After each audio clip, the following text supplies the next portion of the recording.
Hello friends, आज की ताज़ा खबरों में आप सभी का स्वागत है। झारखंड की तमाम छोटी बड़ी खबर इस वीडियो में देखने को मिलेगी। सबसे पहले बड़ी खबर, गर्मी छुट्टी के बाद स्कूल खुलते ही शुरू होगी वार्षिक परीक्षा। एक बड़ी खबर की सरकारी प्राथमिक और मध्य विद्यालयों में बच्चों की वार्षिक मूल्यांकन परीक्षा गर्मी छुट्टी के बाद स्कूल खुलते ही शुरू हो जाएगी। गर्मी छुट्टी के बाद सरकारी स्कूल 6 जून से खुलेंगे और उसी दिन से परीक्षा भी शुरू हो जाएगी।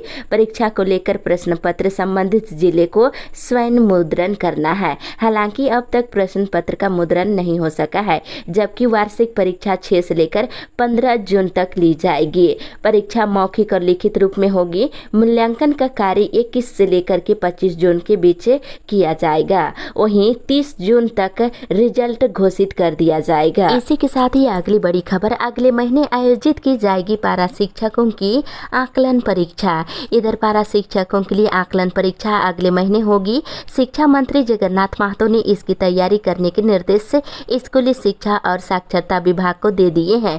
इसके तहत सभी जिलों में पारा शिक्षकों के प्रमाण पत्रों की जांच चल रही है। ये परीक्षा झारखंड एकेडमिक काउंसिल के द्वारा ली जाएगी। हाल ही में लागू सहायक अध्यापक सेवा शर्त नियमावली के तहत इस परीक्षा में शामिल होना सभी पारा शिक्षकों के लिए अनिवार्य किया गया है। वहीं इस परीक्षा में पास होने पर पारा शिक्षकों के मानदेय में 10% की बढ़ोतरी की जाएगी। इसी के साथ ही अगली बड़ी खबर, एलपीजी पर सब्सिडी खत्म, सिर्फ उज्ज्वला में मिलेगा लाभ। एक बड़ी खबर की सरकार ने गुरुवार को रसोई गैस एलपीजी पर सब्सिडी पूरी तरह से खत्म करने की घोषणा कर दी है। वहीं दूसरी ओर पुनर्मतगणना को लेकर 8 घंटे रहा जीटी रोड जाम। इधर जिला परिषद सदस्य की सीट के लिए पुनर्मतगणना को लेकर बगोदर में 8 घंटे तक जीटी रोड जाम कर दिया गया। गुरुवार दोपहर 2:30 बजे से लेकर रात के 10:30 बजे तक रोड जाम रहा। काफी प्रयास के बाद भी लोग नहीं माने तो पुलिस को लाठीचार्ज करना पड़ा। जमकर पथराव हुई है और दोनों ओर से हवाई फायरिंग भी की गई है। घटना में आधा दर्जन लोगों के घायल होने की सूचना मिली है। इसी के साथ ही अगली बड़ी खबर, भाजपा का 5 जून को महारैली का आयोजन। इधर झारखंड बीजेपी पहली बार आदिवासी रैली करने जा रही है। 5 जून को रांची के मोराबादी मैदान में आयोजित होने वाले इस महारैली को लेकर बीजेपी प्रदेश कार्यालय से लेकर कार्यक्रम स्थल तक लगातार बैठक का दौर जारी है। महारैली को सफल बनाने को लेकर बीजेपी के एक नेता तैयारी में जुटे हुए हैं। इसकी खास वजह बताई जा रही है आदिवासियों के बीच झारखंड मुक्ति मोर्चा के वोट बैंक को कमजोर कर अपनी खोई हुई जमीन को वापस पाना है। इसी के साथ ही अगली बड़ी खबर, अंजुमन इस्लामिया का चुनाव 19 को।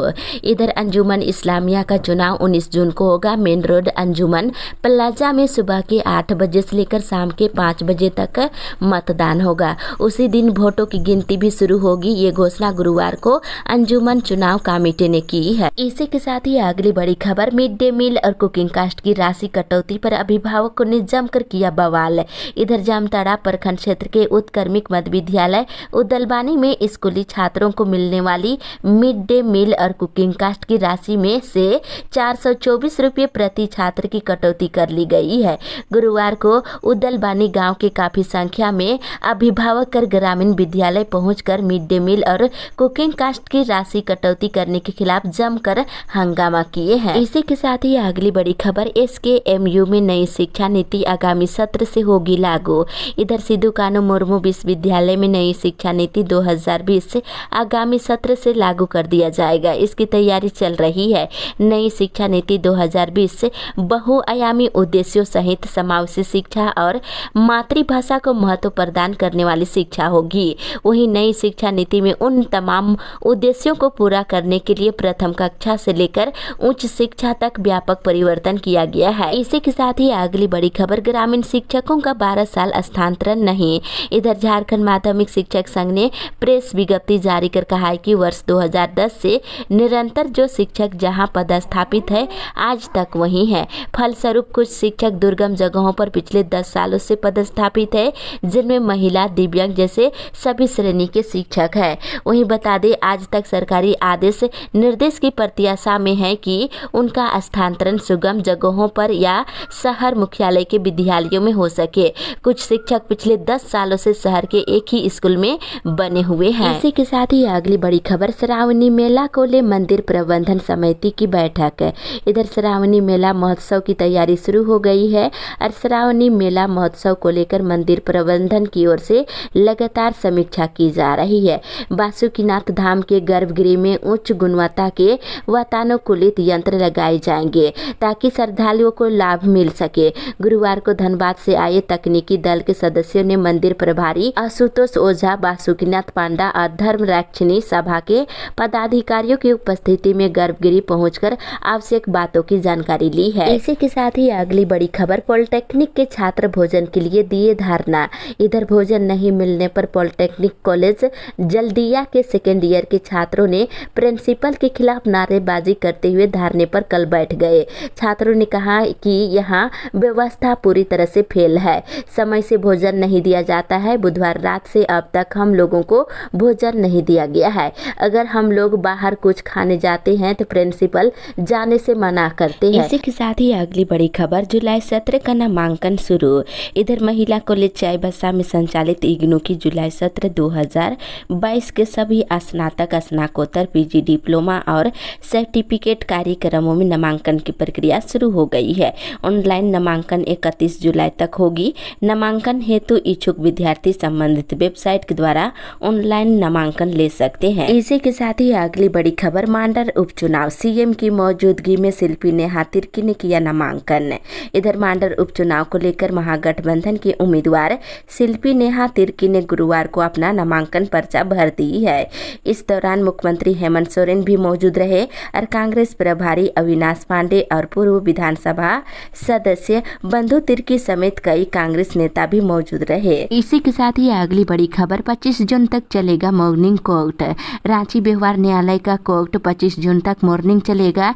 ऐसे में 27 जून से डे कोर्ट होगा। इसी के साथ ही अगली बड़ी खबर, नौकरी से पहले कितने के मालिक थे, अब कैसे हो गए करोड़पति।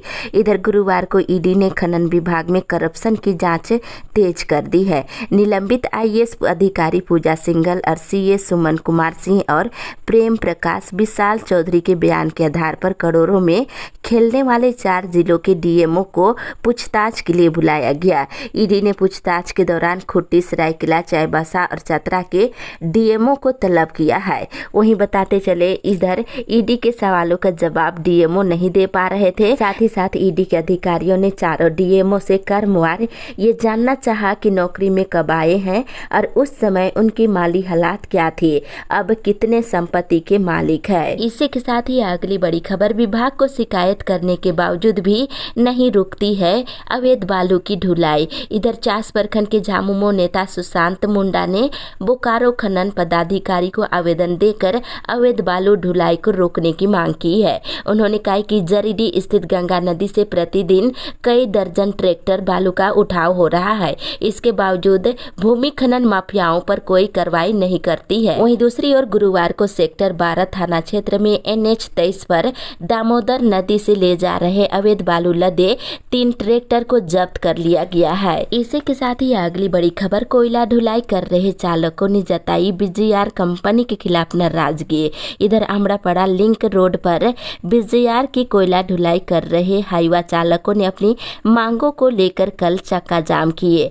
चक्का जाम में शामिल चालक लिंक रोड पर पोखरिया गांव के पास घंटों सड़क जाम कर देने और ड्राइवरों के साथ मारपीट के अलावे मोबाइल छीन लेने और डीजल बैटरी चुरा लेने की घटना पर पूरी तरह से रोक लगाने की मांग कर रहे हैं। इसी के साथ ही अगली बड़ी खबर, झरेरा ने 6 बिल्डरों को किया शोकॉज।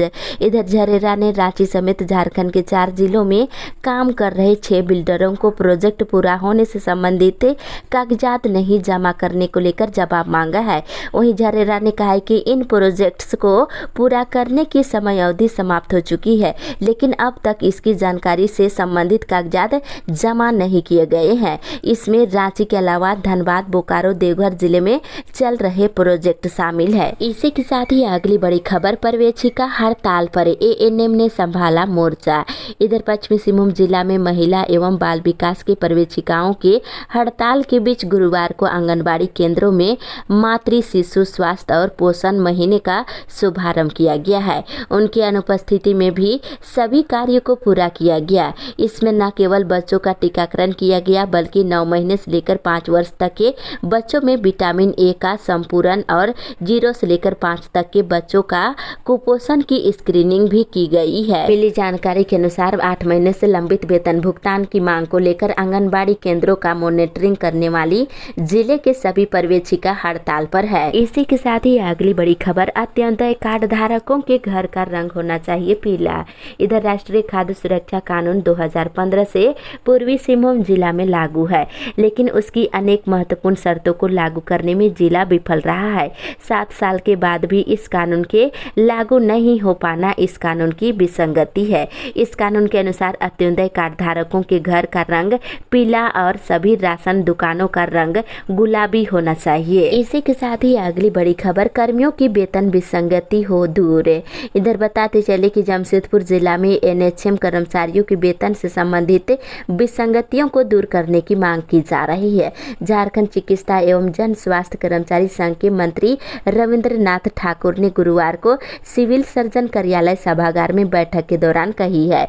उन्होंने कहा कि राज्य के अन्य जिलों में सुधार हुआ है, इससे कर्मचारियों को परेशानी नहीं हो रही है। इसी के साथ ही अगली बड़ी खबर, राष्ट्रपति पुरस्कार के लिए ऑनलाइन आवेदन शुरू। इधर पिछले वर्ष झारखंड से जमशेदपुर के गोलमुड़ी स्थित हिंदुस्तान मित्र मंडल स्कूल के शिक्षक मनोज कुमार सिंह को पुरस्कार मिला था। उनसे प्रेरणा लेकर बतौर शिक्षक विशिष्ट योगदान देने वाले जिले के अन्य शिक्षक अगले 20 जून तक राष्ट्रपति शिक्षक पुरस्कार के लिए आवेदन कर सकते हैं। इसके लिए केंद्रीय शिक्षा मंत्रालय की ओर से राष्ट्रीय शिक्षक पुरस्कार पोर्टल का लिंक खोल दिया है। इसी के साथ ही अगली बड़ी खबर, कोल्हान विश्वविद्यालय ने फिर प्राइवेट बीएड कॉलेजों को दी हिदायत। इधर कोल्हान विश्वविद्यालय ने एक बार फिर से प्राइवेट बीएड कॉलेजों को फी नियंत्रित करने की हिदायत दी है। विश्वविद्यालय ने इन कॉलेजों को स्पष्ट कहा है कि बीएड की फी की राशि अधिकतम 1,40,000 रुपये तक निर्धारित करे। ऐसा न करने पर उन्हें कारण बताने को कहा है। वहीं बीएड के नए सत्र 2022 से 24 में एडमिशन के लिए ऑनलाइन आवेदन की तिथि बढ़ा दी गई है। अब विद्यार्थी 8 जून तक आवेदन कर सकते हैं। इसी के साथ ही अगली बड़ी खबर, एयरपोर्ट का निरीक्षण करने आएंगे मुख्यमंत्री। इधर मुख्यमंत्री हेमंत सोरेन धालभूमगढ़ में प्रस्तावित एयरपोर्ट के लिए स्थल निरीक्षण करने आएंगे। इसके लिए जल्द ही तिथि निर्धारित की जाएगी। मुख्यमंत्री धालभूमगढ़ के अलावा चकुलिया भी जाएंगे, जहां कार्गो एयरपोर्ट बनाने की योजना बनाई जा रही है। इस बाबत जानकारी गुरुवार को राज्य के मुख्य सचिव सुखदेव सिंह ने जमशेदपुर के सांसद विद्युत वरण महतो को दी है। इसी के साथ ही अगली बड़ी खबर, कमिंग्स कर्मी 11 तक दे सकते हैं ग्रेड पर सुझाव। इधर टाटा कमिंग्स में ग्रेड रिवीजन के स्वरूप को लेकर विभागवार कर्मचारी अपने सुझावों से टीसी कर्मचारी यूनियन को अवगत करा सकते हैं। सुझाव देने के लिए कर्मचारियों के लिए 3 से 11 मई तक का समय दिया गया है। वहीं टाटा कमिंग्स में 1 अप्रैल 2021 से ग्रेड रिवीजन लंबित है। इसी के साथ ही अगली बड़ी खबर, दरभंगा के लिए सप्ताह में चलेगी 2 दिन ट्रेनें। इधर कोल्हान में रहने वाले दरभंगा के लोगों के लिए अच्छी खबर है। दक्षिण पूर्वी रेलवे जोन टाटानगर से दरभंगा के लिए जल्द नई ट्रेन शुरू कर सकता है। टाटानगर से दरभंगा ट्रेन की मांग अंतर्राष्ट्रीय महिला परिषद करीब 1.5 साल से उठा रही है। इसके बाद रेलवे जोन में विभागीय कार्रवाई शुरू हो गई है। वहीं टाटानगर दरभंगा के बीच ट्रेन सप्ताह में 2 दिन चल सकती है। दरभंगा की ट्रेन शुरू होने से बिहार के जमुई, झाझा, समस्तीपुर समेत कई स्टेशन के यात्रियों को आवागमन की नई सुविधा मिलेगी। इसी के साथ ही अगली बड़ी खबर, बेरोजगारी पर सीपीएम ने किया प्रदर्शन। इधर सीसीएल फेज 2 में वामपंथी पार्टियों के राष्ट्रीय आह्वान पर महंगाई और बेरोजगारी के खिलाफ सहित 8 अन्य मांगों को लेकर नुक्कड़ सभा किया गया। इधर सीपीएम के बोकारो जिला सचिव सह राज्य कमेटी सदस्य भागीरथ शर्मा ने कहा कि लगातार बढ़ती महंगाई और बेरोजगारी ने आम जनों को भारी परेशानी में डाल दिया है। इसी के साथ ही अगली बड़ी खबर, 5 सेंटरों में पीएचडी प्रवेश परीक्षा आज। इधर धनबाद जिले के 5 केंद्रों पर शुक्रवार को बीबीएमकेयू पीएचडी प्रवेश परीक्षा का आयोजन होगा। सुबह के 10 बजे से लेकर 1 बजे तक परीक्षा होगी और प्रवेश परीक्षा में शामिल होने के लिए 401 परीक्षार्थियों ने आवेदन किया है। इसके साथ ही दूसरी तरफ 17वीं झारखंड राज्य जूनियर कबड्डी प्रतियोगिता आज से। इधर कोडरमा जिला कबड्डी एसोसिएशन की ओर से 17वीं झारखंड राज्य जूनियर बालक बालिका कबड्डी प्रतियोगिता का आयोजन 3 जून से लेकर के 5 जून तक +2 हाई स्कूल झुमरी तलैया मैदान में किया जाएगा। इसी के साथ ही अगली बड़ी खबर, जून के अंतिम सप्ताह में बोकारो में आयोजित होगा रोजगार मेला। इधर बोकारो नियोजन कार्यालय की ओर से जिले के युवाओं को जल्द ही नौकरी का अवसर मिलेगा। इसके लिए विभाग ने व्यापक कार्य योजना तैयार कर ली है। कोरोना संक्रमण काल से बीते 2 वर्षों से बंद रोजगार मेला का आयोजन नहीं हुआ है, जिस कारण नियोजनालयों में बेरोजगार युवाओं की लिस्ट काफी लंबी हो चुकी है, जिस कारण विभागीय अधिकारी एक बार फिर से युवाओं को रोजगार से जोड़ने और बड़ी बड़ी कंपनियों में नियोजन को लेकर प्रयास तेज कर दिए हैं। वहीं विभागीय अधिकारियों की माने तो इस महीने के अंत में बोकारो में रोजगार मेला का आयोजन किया जाएगा। इसी के साथ ही अगली बड़ी खबर, आज हो जाएगी आदित्य और महुआ के निर्विरोध निर्वाचन की घोषणा। इधर झारखंड से राज्यसभा के लिए एनडीए के भाजपा प्रत्याशी आदित्य साहू और झामुमो की महुआ मांझी के निर्विरोध निर्वाचित होने की घोषणा शुक्रवार को हो जाएगी। शुक्रवार को नामांकन वापसी का अंतिम दिन है। इसी के साथ ही अगली बड़ी खबर, होटवार जेल में सुरक्षा की खुली पोल, चलते मिले 150 मोबाइल। इधर झारखंड की जेलों में अपराधी बेखौफ होकर खुलेआम मोबाइल का इस्तेमाल करते नजर आ रहे हैं। आए दिन जेल के भीतर से गैंगस्टरों के द्वारा रंगदारी मांगने, धमकी देने और संगठित तौर पर अपराध संचालन करने की शिकायतें सामने आती रहती है। रांची की होटवार में स्थित बिरसा मुंडा केंद्रीय कारागार की जांच में एक साथ 150 मोबाइल फोन चलते मिले हैं। पुलिस के तकनीकी सेल की जांच में हुई इस खुलासे के बाद राज्य के सबसे संवेदनशील मानी जाने वाली जेल की सुरक्षा व्यवस्था पर सवाल उठने शुरू हो गए हैं। साथ ही अगली बड़ी खबर, 14 से 17 तक उप मुखिया और 20 को चुने जाएंगे प्रमुख और उप प्रमुख। इधर राज्य निर्वाचन आयोग ने त्रिस्तरीय पंचायत चुनाव संपन्न होने के बाद चयनित प्रतिनिधियों के शपथ ग्रहण, उप मुखिया, प्रमुख, उप प्रमुख के निर्वाचन को लेकर तिथि जारी कर दिया है। इसके आलोक में जिला प्रशासन के द्वारा भी सभी जनप्रतिनिधियों के शपथ ग्रहण और निर्वाचन को लेकर तिथि की घोषणा कर दी गई है। इसके साथ ही शपथ ग्रहण और निर्वाचन को लेकर पदाधिकारियों को भी प्रतिनियुक्त कर दिया गया है। वहीं 20 जून को प्रमुख और उप प्रमुख का निर्वाचन किया जाएगा। इसके साथ ही इधर 14 से 17 जून के बीच सभी पंचायतों में उप मुखिया का निर्वाचन संपन्न करा लिया जाएगा। इसी के साथ ही अगली बड़ी खबर, कल से 7 जून तक होगी 30 सहायक प्राध्यापकों के प्रमाण पत्रों की जांच। इधर रांची यूनिवर्सिटी के उप कुलपति सह प्रवक्ता डॉक्टर प्रीतम कुमार ने बताया है कि जेपीएससी की अनुशंसा पर कॉमर्स, अर्थशास्त्र, संथाली और भूगोल विषय के 30 सहायक प्राध्यापकों की नियुक्ति के लिए उनके मूल प्रमाण पत्रों की जांच की जाएगी। इसके लिए 4 से 7 जून की तिथि निर्धारित की गई है। इसी के साथ ही अगली बड़ी खबर, जुलाई से 1844 स्कूलों में शुरू हो जाएगी कंप्यूटर लैब। इधर राज्य के 1844 माध्यमिक स्कूलों में आईसीटी योजना के तहत कंप्यूटर लैब स्थापित की जा रही है। जुलाई महीने से सभी स्कूलों में लैब संचालित करने का निर्णय लिया गया है। इसी के साथ ही अगली बड़ी खबर, मौसम विभाग से राजधानी और आसपास के जिलों में होगी बारिश। इधर राज्य में प्री मानसून का असर दिखने लगा है, जिसके वजह से सभी जिलों में आंशिक बादल छाए रहने और हल्के और कहीं कहीं तेज बारिश की सूचना मिल रही है। मौसम विभाग ने कहा है कि इस बार अच्छी बारिश होगी। वहीं राजधानी रांची समेत मध्य भाग, रामगढ़, हजारीबाग, बोकारो, गुमला, खुट्टी के साथ देवघर, दुमका, गोड्डा, जामताड़ा, पाकुड़ और साहेबगंज में हल्के और माध्यम दर्जे की बारिश होने की संभावना है। इसके साथ ही 30 से 40 किलोमीटर प्रति घंटे की रफ्तार से हवा भी चलेगी। वहीं 10 जून के बाद राजधानी समेत पूरे राज्य में मानसून का असर दिखने लगेगा। इसी के साथ ही अगली बड़ी खबर, CNT-SPT एक्ट को सुप्रीम कोर्ट में चुनौती। इधर झारखंड में आदिवासियों की जमीन की खरीद फरोख्त पर रोक लगाने वाले कानून CNT-SPT की वैधानिकता को सुप्रीम कोर्ट में चुनौती दी गई है। झारखंड की राजधानी रांची के रहने वाले श्याम प्रसाद सिन्हा ने अपनी याचिका में दोनों कानूनों को रद्द करने की मांग की है।